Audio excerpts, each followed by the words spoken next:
Tak lagi pedulikan Indah Permatasari, Nursyah tawarkan Ari Kriting ambil suaminya. Ibunda Indah Permatasari mengaku sudah tak memedulikan putrinya dan Ari Kriting lagi.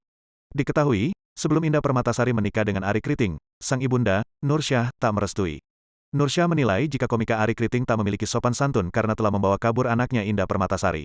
Hingga Indah Permatasari memiliki anak pertama dari Ari Kriting, Nursyah pun tetap tak memaafkan keduanya. Nursyah pun kembali menyindir pedas soal sikap Ari Kriting meski mengaku tak sakit hati. Saat Indah di atas, ambillah, saya ikhlas. Ambil, masih ada anakku 6, tegas Nursyah sambil tertawa. Bukan cuma Indah Permatasari, Nursyah juga menawarkan Ari Kriting untuk mengambil suami hingga kekayaannya.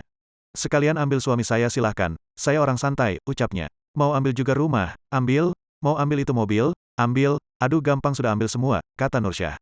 Ibu Indah Permatasari itu lantas menyindir Ari Kriting untuk tahu diri saat membawa anaknya. Tahu diri loh bawa anak orang, itu bukan anak binatang, celotehnya.